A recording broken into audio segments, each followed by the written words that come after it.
आज आपण बनवणार आहोत बुंदीचा रायता, जो खाण्यासाठी खूप स्वादिष्ट असतो आणि बनवणं तर खूपच सोपं आहे. चला मग काय मंडळी, नमस्कार. स्वागत आहे तुमचं स्वाद महादेव का या कुकिंग चॅनलवर. उन्हाळ्यात जरासा थंडगार बुंदीचा रायता जेवणासोबत मिळाला तर जेवणाची टेस्ट डबल होतेच. त्याबरोबरच आपल्याला भूकही नसेल तर आपण 2च्या ठिकाणी 4 पोळ्या खातो. चला तर मग सर्वांचा आवडता असा बुंदीचा रायता मी आज बनवणार आहे. चला तर मग रेसिपीला सुरुवात करूया. मी इथे एक काचेचं बाउल घेतलेलं आहे.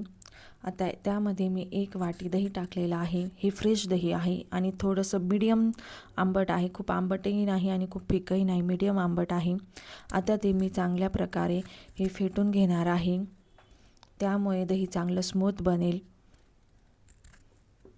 दही फेटून झाल्यानंतर त्यामध्ये मी त्याच वाटीने अर्धा वाटी पाणी टाकणार आहे आणि तेही चांगल्या प्रकारे फेटून घेणार आहे.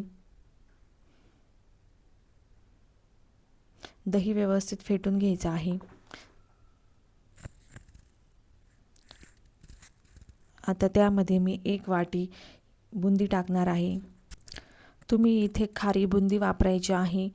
तिखटही बुंदी येते, पण इथे ही खारी बुंदी वापरल्याने बुंदीचं रायत्याला खूप छान टेस्ट येते.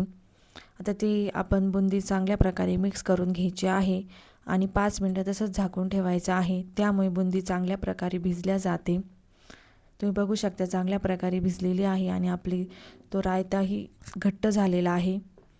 आता त्यामध्ये मी 2 बारीक चिरलेल्या मिरच्या टाकणार आहे. त्यामध्ये मी 1 छोटा चमचा काळं मीठ टाकलेलं आहे आणि त्यासोबतच मी इथे 1 छोटा चमचा सफेद मीठ टाकलेलं आहे, आपलं साधं मीठ.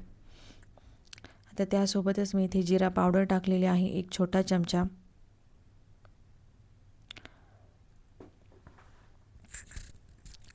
आता त्यामध्ये मी कोथिंबीर टाकणार आहे आणि चवीनुसार साखर टाकणार आहे. आता ते सर्व व्यवस्थित मिक्स करून घ्यायचं आहे.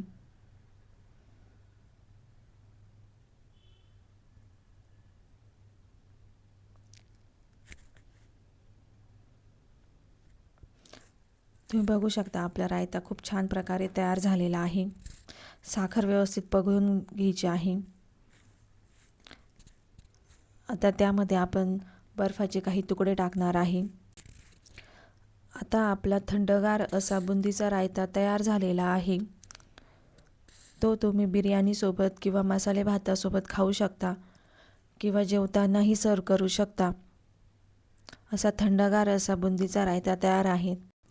तुम्हाला जर ही माझी रेसिपी आवडली तर लाईक, शेअर, सबस्क्राईब. धन्यवाद.